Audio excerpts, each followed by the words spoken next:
네, 자, 이번 시간 제 59회 이론 시험 같이 한번 공부해 보도록 하겠습니다. 1번부터 한번 볼까요? 다음 중 보수주의에 대한 설명으로 잘못된 것. 자, 보수주의라고 하는 거는 우리나라 기업회계 기준하고 그 다음에 세법이 있는데 세법과 기업회계 기준이 충돌되는 부분들이 있어요. 그러니까 기업회계 기준을 어떤 거를 적용하느냐에 따라서 세금을 적게 내고 많이 내고 하는 그런 방법이 있는데, 그럴 경우에 기업회계 기준에서는 보수주의를 선택한다. 다시 말해서 기업 측이 유리한 쪽으로 한다. 물론 이거는 세법으로 일일이 정해놓지 않았을 때 기업회계 기준에 있는 방법 내에서 합법적인 범위 안에서 한다는 말입니다. 그래서 잘못된 걸 찾으라 그랬습니다. 그 보수주의에 대한 것하고 비교했을 때, 자, 우발 손실이 인식은 보수주의에 해당한다. 우발 손실이다 하는 거는 정상적이지 않은, 예를 든다면 우발적인 거, 우리가 사회에서는 우발적인 거, 그런 뜻하고 이제 같은 개념인데, 자, 대출을 받을 때 담보로 들어갔다든가 또는 보증을 섰다든가 지급보증, 그 다음에 AS는 자동차 같은 경우에 뭐 일괄 전부 다 리콜하기도 하지만 이거에 대한 비용 부담, 위험 부담이 있다는 거죠. 그래서 회계에서는 이것도 인식을 해서 적용하자 하는 게 이제 보수주의입니다. 보수주의. 그 다음에 두 번째, 보수주의는 재무적 기초를 견고히 하는 관점에서 이익을 낮게 보고하는 방법을 선택하는 것을 말한다. 이게 정확한 보수주의에 대한 개념 설명입니다. 그래서 이익을 낮게 보고하면서 세금을 좀 절감하는. 세 번째, 재고자산이 평가 시 저가법, 가격이 싼 방법을 적용하는 것은 보수주의에 해당한다. 선입선출법, 후입선출법, 뭐 이동평균법, 뭐 여러 가지가 있었죠. 그 중에서 재고자산 가격 적게. 같은 자산인데도 어떤 방식을 적용하느냐에 따라서 재고자산 가치가 적게 기록이 되면 그만큼 세금을 적게 내는 거죠. 자, 여기까지 맞습니다. 보수주의는 이익 조작이 가능성이 존재하지 않는다. 이익 조작 가능성이 존재합니다. 대표적인 케이스가 옛날에 우리나라 어느 신발이었던가요? 그 다국적 기업인 나이키가 인수해서 현지에서 생산하는 방식, 그리고 OEM 방식으로 생산을 하면서 재고자산 방법을 현재 남아있는 재고로 확 바꿔왔어요. 바꿔가지고는 재고자산 적게 해서 세금을 엄청 적게 냈던 그런 사례가 있어서, 그래서 이제는 재고자산 방법을 바꾸게 되면 뭐 회계 정책이 변경이라든가 회계 오류 변경이라든가 뭐 이런 것도 있지만 기한을 두고 있습니다. 몇 년까지 한 번 바꿨으면 몇 년 동안은 못 바꾼다. 왜냐하면 이렇게 장난치는 경우가 있어서. 그래서 이런 그 이익 조작에 맞춰서 우리나라도 조금씩 세법을 고치고 있는데 이익 조작 가능성이 아직까지도 존재합니다. 자, 그래서 4번이 잘못된 것입니다. 그 다음에 자, 2번 문제. 지속적으로 물가가 하락하고 기말 상품 재고 수량이 기초 상품 재고의 수량보다도 증가하고 있는 상황일 때 다음이 설명 중 옳지 않은 것. 자, 1, 2, 3, 4, 이 네 가지가 나왔는데 지금까지 나왔던 방법, 이 재고자산에 대한 문제를 보면 물가가 상승하고 라는 문제가 거의 90%였어요. 그런데 예기치 않게 하락하고가 좀 나왔는데, 여러분들 요거 앞에 이론 설명할 때 요거 본 적 있죠? 각 방법이 재고자산과 매출원가 당기순이익에 미치는 영향 비교해서 제가 앞글자만 따서 웬만하면 암기는 최소화라 그랬죠? 그래서 요거는 앞글자는 좀 외워둬라. 선의, 총, 후, 앞글자만 따서. 선입선출법, 이동평균법, 총평균법, 후입선출법 순으로 재고자산 금액이 커진다. 단 물가 상승시입니다. 지금 문제하고는 반대예요. 그 다음에 당기순이익도 똑같이 된다 그랬죠. 요 1번과 3번은 둘 다 똑같다. 매출원가는 반대가 된다 그랬습니다. 요게 선의, 총후가 반대로 적은 순서가 됩니다. 선입선출법이 제일 적고. 그래서 순매출액 요거 매출원가 600원일 때 기초해서 기말상품 재고액이 얼마가 되느냐에 따라서 매출총이익이 뭐 많아진다 적어진다 하면서 요게 매출총이익이 많아지면 당기순이익도 많아지고 해서 연관성을 지난번에 한번 정리를 해드렸습니다. 자, 그런데 지금 이 문제에서는 이게 거꾸로입니다. 거꾸로. 물가 하락시입니다. 그러면 여러분들이 시험 볼 때 물가 상승시 문제가 거의 다 나오니까 선의, 총후에서 네 가지 선의, 총후 이렇게 적어놓고 그 다음에 요 순서대로 재고자산이 커진다. 선입선출법이. 그 다음에 당기순이익도 요거하고 똑같이 된다. 단 매출원가만 반대다. 이렇게 하면 몇 초 안 걸립니다. 이거. 자, 근데 이번에는 거꾸로예요. 거꾸로면 자, 선의, 총, 후 이렇게 적어놓고요. 이번하고는 반대입니다. 그러니까 이렇게 되는 게 뭐예요? 1번 재고자산 금액, 재고자산. 그 다음 당기순이익 3번. 당기순이익은 요 방법대로 크기가 결정되고 매출원가는 반대로 된다. 이렇게 반대로 적용하면 되는 거예요. 그래서 2번에 1번 문제 보면 기말 상품 재고액은 선입선출법이 이동평균법보다 크게 평가된다. 자, 잘 봐요. 기말 상품 재고액, 재고자산, 기말 상품 재고액은 자, 선입선출법이 이동평균법보다 작게 되죠. 1번부터가 틀린 겁니다. 자, 옳지 않은 거 찾으라 그랬으니까. 그 다음 2, 3, 4번 볼까요? 매출원가. 매출원가는 요거에 반대가 된다 그랬죠. 자, 요렇게. 그러면 매출원가는 선입선출법이 총평균법보다 크게 평가된다. 자, 매출원가는 요거에 반대가 된다 그랬으니까 선입선출법이 총평균법보다 크게 된다. 맞습니다. 2번 맞고요. 3번. 당기순이익은 요거죠. 자, 요거는 매출원가고 당기순이익은 선입선출법이 총평균법보다 적게 된다. 선입선출법이 총평균법보다 적게 된다. 맞습니다. 4번. 원가 흐름이 가정으로 선입선출법을 사용하거나 이동평균법을 사용하여도 재고자산이 수량에는 차이가 없다. 재고자산 수량은 변동이 없어요. 그 재고자산의 가격이 물가 상승 또는 하락 시에 어느 방법이 금액이 커지냐 작냐 이거를 따지는 거지 수량에는 변동이 없습니다. 이거 맞는 거고요. 그래서 1번이 틀린 것이 되는 겁니다. 그냥 요거 선의 총후 안 적고 이렇게 그냥 문제 딱 보면 저도 못 찾아요. 써놓고 봐야지. 이거 1분에 풀 수 있는 문제가 아닙니다. 자, 이런 요령 지난번에 가르쳐준 대로 요거 적용해서 문제를 푸시기 바랍니다. 자, 그 다음 그래서 이번에는 1번이 정답이 되고요. 3번 문제. 매출 채권이 대손충당금을 과다 설정한 것이 재무제표에 미치는 영향으로 잘못된 것.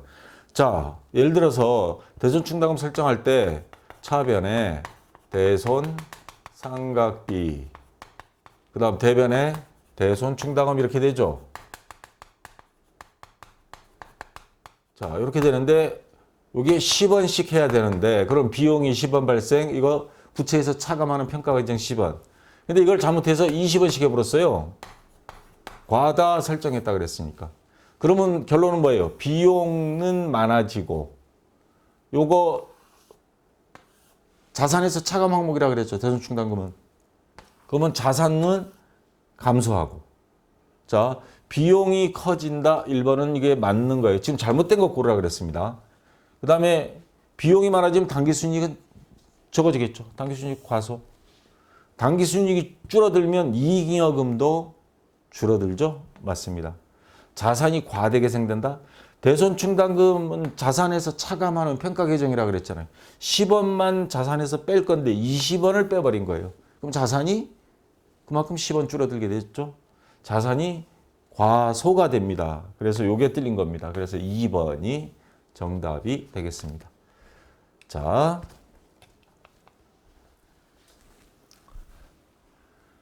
다음 중 무형자산이 인식요건이 아닌 것. 무형자산은 형체가 없으면서도 자산 값어치가 장부에 기록되는 거죠. 대표적인 게 영업권, 특허권, 산업재산권, 특허권. 자, 식별 가능해야 됩니다. 그래서 영업권은 우리가 돈 주고 산 것만 영업권으로 인정한다 그랬죠. 장사가 잘 되니까 우리가 단골도 늘어났고 우리의 영업권은 얼마야 이렇게 할 수 없다 그랬죠. 내부적으로 창출될 수 없다. 그 다음에 통제가 가능해야 됩니다. 통제가. 그 다음에 미래의 경제적 효익이 유입이 가능성이 높아야 됩니다.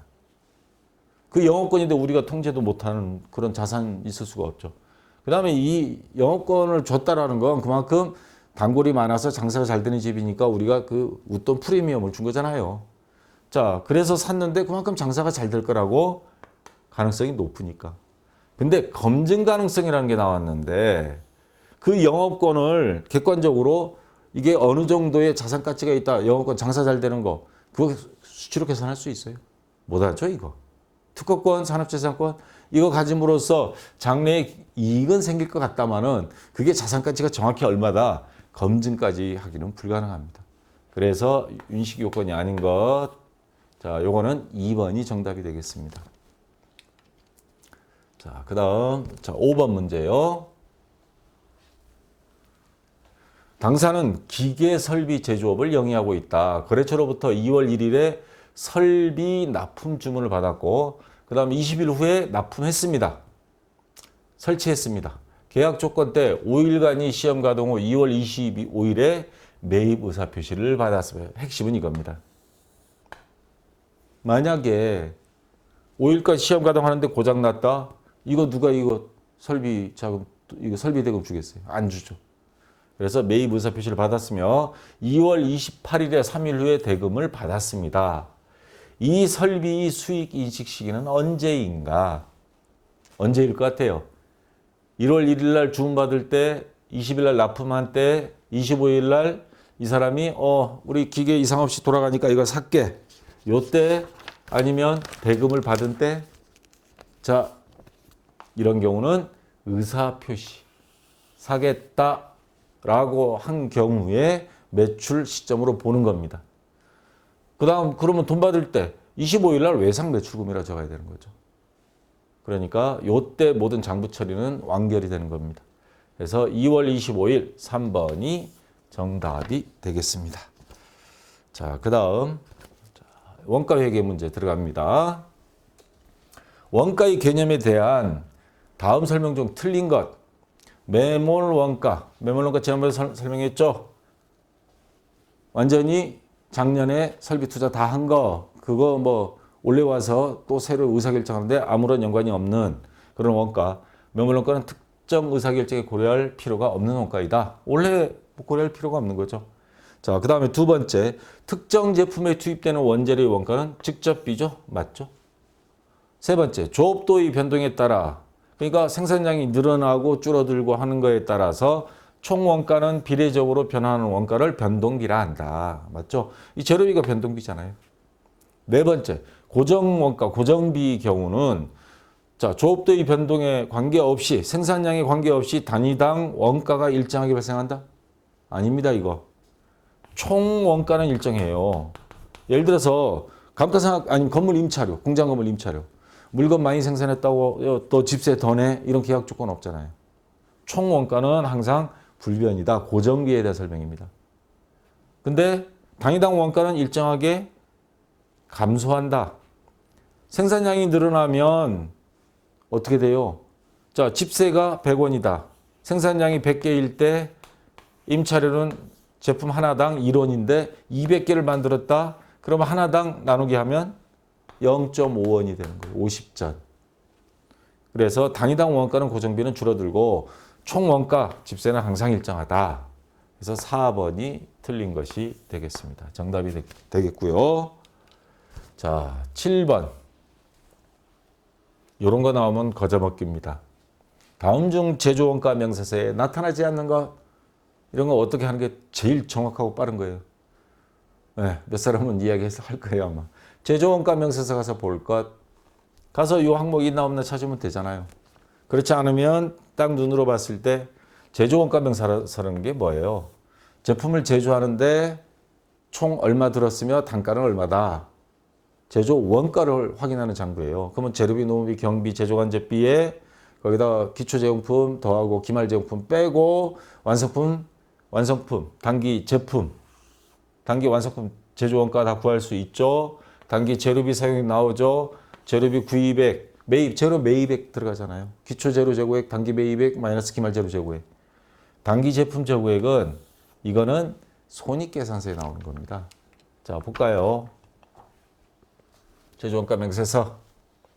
재료, 매입액, 구입액 들어가죠. 농업비, 경비 쭉 들어가고 단기 총 제조 비용. 자, 이렇게 나옵니다. 이건 정기, 이건 단기. 그 다음에 기초제공품 들어가죠. 기말제공품 빼고. 그래서 단기 제품 제조원가 이렇게 나오는 겁니다. 자, 그래서 네 번째 단기 제품 재고액은 손익계산서에 뒤져보면 있을 겁니다. 자, 8번 문제. 아주 쉬운 문제가 나왔어요. 다음 중 보조부문 상호간의 용역 수수를 고려해 배분하는 방법만 모두 고른 것. 자, 보조부문에 있는 거를 제조부문에 배분하는, 자, 그런 경우 세 가지가 있었죠. 직접 배부, 상호 배부, 단계 배부. 이 중에서 부문 상호 간에도 서로 주는 거 뭐예요? 단계 배부와 상호 배부. 직접 배부법은 지네들끼리 안 갖고 바로 제조 부문으로 보내버립니다. 제조간접비를. 자, 그래서 정답은 A와 B 3번이 정답 되겠습니다. 자, 9번 문제요. 종합원가 계산 방법 중 원가 흐름에 대한 내용이 다른 것은 무엇인가? 자, 기초 제공품 완성분과 단기 착수 완성분을 구분하지 않고 한다. 이건 무슨 법일까? 이거 지금 2번은 환산량 단위당 원가의 배부터 생겨나는 원가에서 기초 제공품 원가가 포함되지 않는다. 자, 평균법과 종합원가 계산에서 완성품 환산량 계산할 때 평균법이냐 선입선출법이냐 요거를 따지는 겁니다. 선입선출법은 먼저 들어온 거는, 그러니까 다시 말해서 기초 제공품은 이미 완성이 됐다. 대표적인 예가 자동차 생산. 컨베이어 벨트 있어서 어제 밤 6시에 딱 작업 끝났다. 오늘 아침에 딱 출근하면 맨 앞에 거부터 먼저 완성을 시켜야죠. 먼저 들어온 걸 먼저 완성시키는 방법. 그래서 선입선출법은 기초 재고에 대한, 기초 제공품에 대한 거는 빼고 나머지 단기 투입된 것만 가지고 완성품 환산량을 계산하는 방법. 평균법은 다 섞어서 하는 방법. 주로 이 액체를 생산하는데 어제 만들다 남은 거에 오늘 만든 거 섞어버린다. 뭐 다 섞여버리죠. 어느 게 선입인지 후입인지 구분이 안 되죠. 자, 그래서 1번 같은 경우에 기초 제공품 완성과 단기 착수 완성을 구분하지 않는다. 이거 평균법입니다. 2번 환산량 단위당 원가의 배부 대상이 되는 원가에서 기초 제공품 원가가 포함되지 않는다. 뺀다. 선입선출. 완성품 원가의 계산 시 기초 제공품 원가가 별도로 가산된다. 지금 가산된다는 말이 좀 애매하긴 한데요. 더한다는 뜻이 돼버리는데, 자, 기초 제공품 원가는 따로 빼서 계산한다는 겁니다. 이거. 자, 4번 단기 발생 원가는 단기에 수행된 작업량이 완성품 환산량에만 배분된다. 그러니까 기초 제공품을 빼고 단기에 수행된 작업량이 완성품 환산량에만 배분된다. 기초 빼고 단기 것만 처리한다는 겁니다. 그래서 선입선출법이고 그래서 기초 제공품 원가가 별도로 계산된다는 뜻으로 이걸 인식을 해 주시기 바랍니다. 이게 조금 애매하긴 해요, 사실. 이거 의제기하면 조금 좀 애먹을 수도 있는데 더한다 그래 버렸으니까. 자, 그래서 9번에 1번만 다른 것. 이게 평균법입니다. 그래서 자, 1번이 정답이 되겠습니다. 10번 문제. 다음 자료에서 종합원가 계산 시 비정상 공손. 그러니까 공손이라는 거는 불량품을 말하는 겁니다. 그 중에서도 정상적인 공손이 있고 비정상적인 공손이 있습니다. 정상적인 건 매출원가에 더하고 비정상적인 건 영업의 손실로 합니다. 자, 단 정상 공손은 완성품 수량이 5%까지는 원래 정상적으로 생기는 거야. 이렇게 보는데, 그러면 완성품 수량이 5%가 정상 공손인데 지금 여기 보시면 기초 제공품 100개, 단기 착수량 900개, 기말 제공품 100개, 공손 수량은 60개. 그러면 완성품 수량을 알아야 되겠죠. 자, 기초 제공품에다가 단기 착수량, 그러면 하나도 기말제공품이 없다 그러면 완성되는 건 1000개가 되는 겁니다. 근데 여기에 이제 함정을 파놨죠. 그러면 기초 플러스 단기 착수량 마이너스 기말제공품 딱 수량 100개 빼면 완성품 수량은 900개네. 이러면 이제 틀리는 겁니다. 왜 틀릴까요? 자, 60개가 공손, 불량품이 생겼다는 거죠. 그러면 완성은 900개가 아니라는 소리죠. 60개를 빼야 됩니다. 자, 하나도 공손 불량품이 없다 그러면 900개가 맞아요. 기초 100개에 단기 착수량 900개에서 미완성된 게 100개면 그래 불량품이 없다면 900개가 맞는데 애석하게도 불량품이 60개 있어요. 그럼 최종 완성된 건 몇 개예요? 불량품 빼고 나면 840개가 완성이 됐다는 겁니다. 완성품 수량. 이게 함정이에요. 이걸 가지고 5%를 계산해야 됩니다. 참 쉬운 듯 하면서도 저는 이런 스타일로 만든 문제를 좋아하는데 정확하고 곱하기 0.05 이런 몇 개예요? 아이고 계산기를 눌러봐야 되겠네. 계산기가 어디 갔노? 자, 요거 계산해 보시기 바랍니다. 그러면 자 나올 거예요. 42개 나오네요. 42개. 자, 그러면 비공손 수량은 몇 개인가라는 겁니다. 공손 수량이 60개인데 이 중에서 정상 공손은 42개라 그랬어요. 42개를 빼요. 그럼 나머지가 비정상적인 불량품이란 소리죠. 42개 빼면 몇 개예요? 예. 18개. 18개. 자, 정답이 그럼 3번이 되겠죠. 자, 10번에 3번 정답 되겠습니다. 자, 11번 이제 부가가치세에 대한 문제입니다. 부가가치세 과세 대상에 대한 다음 설명 중 잘못된 것. 재화의 수입은 수입한 자가 사업자인 경우에만 세관장의 관세 징수에 의하여 부가가치세를 징수할 수 있다. 자, 우리가 수입하는 건 부가세 다 내야 됩니다. 우리나라 수출을 보호하기 위해서 또 자국 산업을 보호하기 위해서 수출하는 거는 0% 그냥 세금 부가세를 부과하는 척만. 물론 부가세를 징수하지 않는 거는 있습니다. 원재료. 원재료는 그 원재료 자체를 판매하는 거는 안 돼요. 근데 원재료를 수출을 하기 위해서 제품을 제조하는데 예를 들어서 히토리움가 맞나요? 핸드폰 만드는데 뭐 필수로 들어가는 북한도 있고 뭐 전 세계 몇 개 없다는데 자, 그런 거는 우리나라에서 판매할 목적이 아니고 가공해서 다시 재판매할 목적인 경우에는 세금을 안 매깁니다. 근데 사업자만 그러면 부가세를 내느냐? 대부분은 이제 수입품은 다 내는데 아닙니다. 요즘 직구 많이 하잖아요. 직구 하시는 분들 그 세금 다 냅니다. 안 그러면 누가 사업자로 하겠어요? 개인으로 그냥 다 수입해 버리지. 직구도 됩니다. 우리나라 물건 수출한 걸 직구로 또 거꾸로 사와버리잖아요. 외국에 파는 게 왜 싼지는 모르겠지만. 자, 그래서 요거는 잘못된 말입니다. 개인도 부가세를 징수합니다. 그래서 1번이 틀린 것이 되고요. 2번, 수표, 어음 등이 화폐 대용 증권은 재화로 보지 않는다. 이거 맞습니다.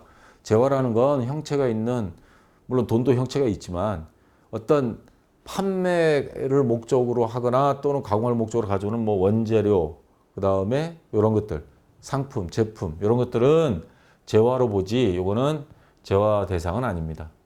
그 다음에 숙박업의 용역. 숙박업은 호텔 방을 파는 게 아니고 방을 빌려주고 이렇게 하는 거기 때문에 용역으로 봅니다. 하나의 서비스 제공. 사업용 자산을 물납. 이게 무슨 말일까요? 세금을 내야 되는데 돈이 없어. 그러면 그 회사 자산 중에 일부분을 세금 대신 주는 경우. 옛날 교보인가? 어딘가, 예, 교보인 것 같아요. 거기에서 자식들한테 상속세를 주는데 정직하게 신고했나 봐요. S그룹 같지 않게. 그래서 정직하게 신고하면서 내야 되는 세금이 막 몇천억이 나와버렸어요. 그런 경우에 갑자기 돈을 주려면 그 회사를 팔아야 되는 상황까지 나오거든요. 그러니까 그러면 회사의 뭐 재산으로 아니면 주식으로 이렇게 납부하는 경우 과세 거래로 그러면 재산을 갖다가 세금 대신 딱 주면 뭐 그 회사의 주식을 국가에서 국세청에 받았다.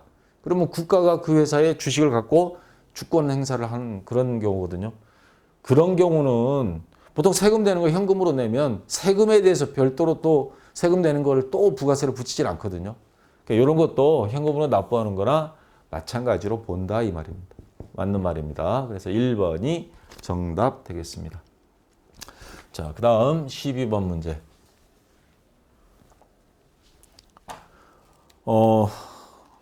다음 중 부가가치세법상 간주 공급에 해당하지 않는 것. 간주 공급이 뭐예요? 정식으로 판매한 건 아니지만 판매나 다를 바 없다.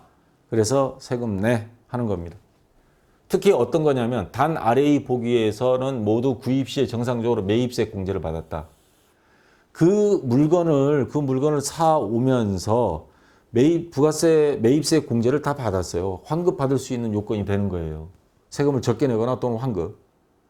그렇게 해서 세금 환급까지 받은 물건을 이거를 갖다가 특정인에게 줬다? 야, 그 판매나 다름없어. 세금 내.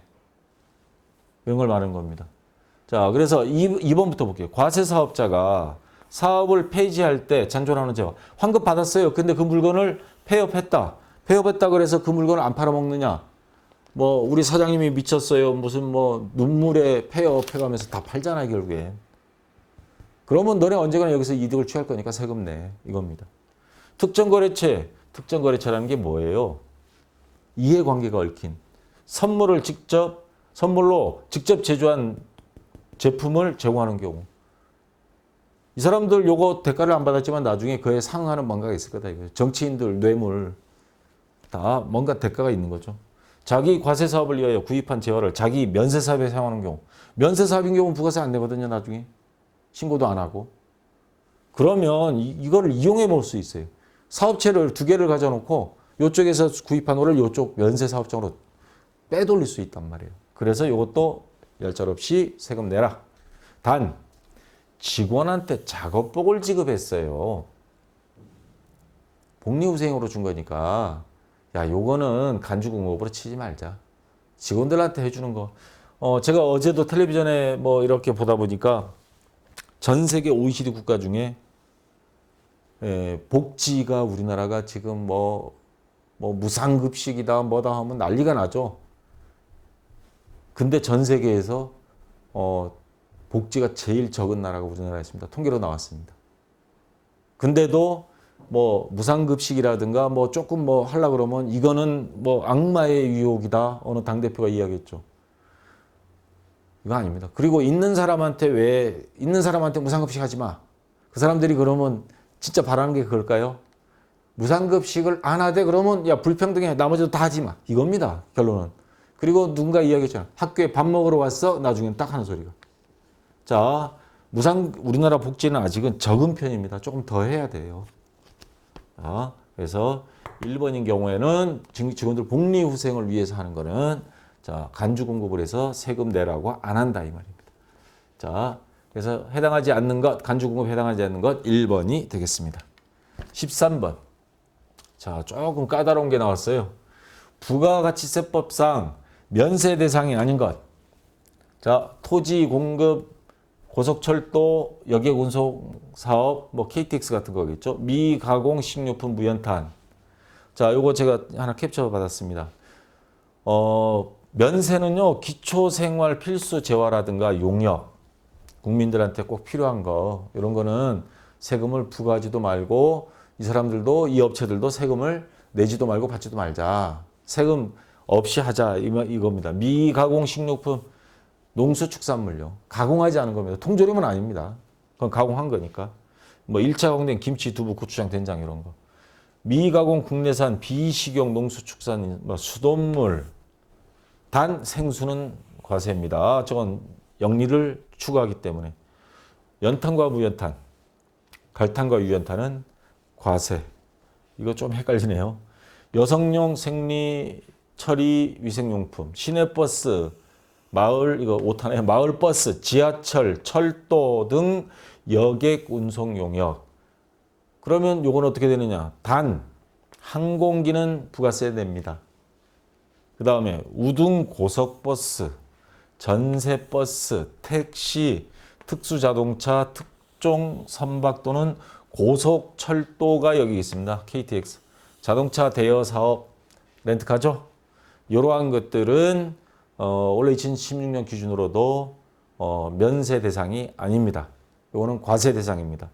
그래서 여러분들 지하철 탈 때는 뭐 영수증 안 나타나니까 잘 모르긴 하겠는데 철도 타면 철도에는 부가세 포함 안 돼 있어요. 근데 KTX 하면 거기 부가세 영수증에 보면 별도 있을 겁니다. 그 다음에 고속버스, 우등 고속버스 이런 것들. 그 다음에 전세버스. 제가 이거는 서류를 받아봐서 압니다. 애들 수학여행 갈 때 전세버스 계약할 때 보험료 등급부터 시작해서 그 다음에 이것저것 거기에 세금 다 포함됩니다. 과세 대상입니다. 그 다음에 주택과 토지의 임대, 영유아용 기저귀와 분유 이런 것들은 전부 다 기초 생활 필수 재화 용역으로 봐서 면세 대상입니다. 그래서 자 토지 공급, 미가공 식료품, 무연탄, 토지 같은 것도 면세 대상입니다. 그래서 고속철도 여객 운송 용역은 KTX는 아니다.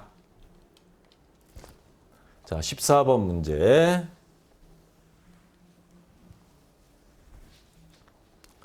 다음 중 소득세법상 분리과세 소득이 없는 종합소득. 분리과세 소득은 앞에서 많이 설명했죠. 돈을 받아갈 때 원천징수에서 미리 세금 떼버리는 거. 대표적인 게 뭐 복권, 그 다음에 어디 강연 나갔을 때 강연료, 일회용 소득 같은 거. 광고 모델들 해가지고 연예인들 광고 소득 다 분리과세 합니다. 자, 분리과세 소득이 없는 종합소득은 어느 거냐? 근로소득, 사업소득, 기타소득, 배당소득이 있는데 자, 어느 걸까요? 근로소득은 근로소득 중에는 보면 일용 근로자들 있죠. 하루 그냥 인력시장에 나가서 하루 일당 얼마 버는 사람들. 이 사람들 거 또 무슨 분리과세 다 거기서 줄 때 다 뺍니다. 그 다음에 기타소득, 강연소득 같은 거. 그 다음에 광고로 나가 광고 출연하는 거 다 기타소득입니다. 그 다음에 주주로서 배당금 받을 때 배당소득. 이런 거는 다 분리과세. 줄 때 다 뺍니다. 이 사람들 언제 본다고. 지금 안 빼면 못 빼요. 근데 사업소득은요. 분리과세 소득 없습니다. 모든 게 다 종합소득에 가서 신고를 해야 됩니다. 자, 분리과세를 하는 건 일용 근로자, 일용 근로소득, 원천징수하는 이자소득과 배당소득. 은행에서 적금 들었다가 저거 여러분들 적금 탈 때 원금에다가 1년치 이자에 거기서 세금 뗍니다. 은행에서 떼고 줘요. 이자까지 달라고 해도 안 줍니다. 복권 당첨됐을 때. 자, 그 다음에 연간 300만 원 이하의 기타 소득. 300만 원 넘으면 그거는 분리과세 안 될 수도 있습니다. 연간 1200만 원 이하의 연금 소득. 자, 이런 거는 분리과세를 합니다. 자, 그래서 사업 소득이 분리과세가 안 되는 분리과세 소득이 없는 종합소득입니다. 자, 마지막 요거 조금 애매한 문제가 나왔어요. 다음 중 소득세법상 소득에 적용되는 원천징수세율. 그러니까 분리과세 하면서 줄 때 원천징수 미리 세금을 떼버리는 걸 말하는 겁니다. 그러면 그 퍼센트가 있겠죠. 세율 몇 프로. 가장 적은 거, 낮은 것부터 순서대로 나열한 거. 어느 가장 적겠냐. 비영업대금의 이익, 3억 원 이하의 복권 당첨, 분리과세를 신청한 장기채권 이자와 할인액, 일당 15만 원 일용근로소득. 근데 제가 좀 비판하자면 퍼센트 애우는 시험은 좀 내지 말았으면 싶어요. 좀 비비 꼬아서 이해력이 있나 없나 판단하는 건 좋은데 퍼센트 애우는 건 이건 옛날 방식이거든요. 세무사 사무실에 근무하는 사람들, 세무사들도 퍼센트 다 애우지 못합니다, 이거. 뭐 사람이 뭐 천재도 아니고. 자, 근데 어쨌거나 시험에서 나와버리면 풀기는 풀어야 되는데, 자, 우선 불쌍한 사람들께 제일 세금을 적게 걷어가겠죠. 가장 불쌍한 게 어느 거예요? 일당 15만 원 밑에 일용자부. 요게 제일 퍼센트가 적습니다. 요게 몇 퍼센트냐면 저도 못 외워요, 이거. 이거 6%. 그 다음 나머지는 보면요. 복권, 로또 당첨됐다. 이건 불로소득이잖아요. 솔직히 말하면. 이거는 진짜 뼈 빠지게 일해서 번 돈이고. 그 다음에 비영업대금의 이익. 영업과 무관해서 뭐 다른 얻은 이익. 분리과세를 신청한 장기 채권의 이자와 할인액. 채권, 돈이 여윳돈이 있어서 투자한 거예요. 그 채권에 대한 이자, 그 소득.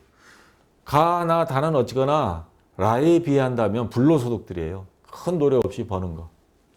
근데 여기서 정답은 이미 나왔어요. 순서대로 나열한 거. 이거 출제하면서도 본인도 출제위원도 조금 그걸 느꼈는지 모르는데 얘가 제일 적어요. 나머지 세 개는 다 불로소득에 해당돼요. 그러니까 라가 맨 앞에 있는 거. 예. 3번은 일단 정답입니다. 나가다는 선생님도 몰라요, 이거. 자료를 찾아봐서 알았지. 근데 자, 두 번째는요. 로또 당첨돼도 3억이면 사실 큰 건 아니에요. 보통은 3억 뭐 몇십억이죠. 가장 많이 된 사람은 옛날에 뭐 300억인가. 자, 3억 이상은요. 3억 이상 지금 이하지만 이상은 30%입니다. 근데 이거는 3억 이하예요. 그러면 얘는 자, 몇 프로? 20%. 요거는 그래 조금 봐주자. 금액상으로는 이게 뭐 다른 다보다도 이게 많을 수는 있지만 그래 뭐 로또에서 3억이면 뭐 한 2등, 3등. 그래서 이거는 20%, 3억 이상은 30%. 그러니까 옛날에 그 경찰관이 그 의경시켜가지고 그 로또 하나 사와라 자동으로 그냥 갖고 왔는데 그게 300억 터져가지고 100억은 냈죠. 거의 90억? 예, 90억인가? 90억 냈고. 그 다음 또 한 10억 정도는 나머지 경찰관들, 그 경찰청 할 수 있겠어요. 주변에서 가만 안 놔두니까. 바로 그 다음날 그 같은 경찰관이 형하고 의논해서 사표 다음날 형이 가서 대신 내주고 그리고 외국으로 그냥 이주했습니다. 이주하고는 한 사람들이 주변에서 난리가 났어요. 그 살던 아파트에 뭐 스님이 와서 기부해라 그러고 종교단체 오고 여기저기 오고 이미 사람은 외국으로 나갔죠. 가족들 데리고. 애들 다 휴학시키고 자퇴하고. 그리고 외국 나가서 한국으로 한 10억인가 뭐 돈 보내왔대요. 그 경찰서에. 자기 동료 경찰관도 섭섭했거든요. 야, 뭐 섭섭하게 떼부자 됐는데 뭐 그런 말이 나올 수 있는데 10억을 딱 보내오고 그 같은 동료 경찰관들의 그 자녀들 학비 장학금으로 해서 내놓고 지금 우리나라에 들어왔는지 안 들어왔는지 모르겠습니다만 지금까지 그게 역대 최고래요. 그래도 200억인데 뭐 평생 못 만져볼. 자, 요거 20%. 비영업 대금의 이익은 요거는 25%입니다. 요게 25%. 다음은 분리과세를 신청한 장기채권 이자 할인액 요거 30%입니다. 그러면 정확히 한다면 라번이 제일 적은 거, 낮은 것부터 순서로 나열한 거니까. 그 다음에 20%가 3억 이하 복권. 예, 요게 2등. 요건 아니니까 2등. 그 다음에 비영업 대금 이익 3등. 그 다음에 요게 4등. 그러니까 라나 가다. 근데 아까 라 때문에 이미 정답은 나왔습니다. 혹시나 만약에 여러분들이 시험 공부할 때 여기서 눈에 띄게 볼 거는 불로소득이냐 아니냐. 불쌍한 사람께 제일 적을 거다. 퍼센트를 일일이 외우라고는 이야기 않겠습니다. 이거 뭐 차라리 이럴 바에는 하나 들리고 다른 것도 공부해보는 게 낫죠. 자, 요 정도만 눈치껏 조금 그냥 알고 계시면 되겠습니다. 자, 다 됐고요. 요거 제가 세법을 뒤져가지고 우리 교재는 없습니다. 이거 다 분산이 돼 있는데 모아 있는 게 하나 있길래 제가 인터넷 찾았습니다. 여기 뭐 분리과세 신청한 장기채권 이자 할인액 30%, 비영업 대금의 이익 25%, 그 다음에 쭉쭉 나와서 뭐 그밖에 이자 소득 뭐 쭉 나오다가 어디 있나? 근로소득 뭐 기본세율 가고 일용 근로자 근로소득 6%. 그 막노동 하시는 분들 복권 당첨금 중 3억 원 초과하면 30억, 3억 원 이하는 20%. 예, 이런 식으로 세율들이 나왔습니다. 자, 그냥 이거 참고로 말씀드립니다. 자, 수고했고요. 다음 시간에 이어서 잠깐 쉬었다가 여러분도 프로그램 설치하시고 59회 프로그램 설치하시고 이제 실무 시험 같이 한번 해보도록 하겠습니다. 자, 수고했습니다.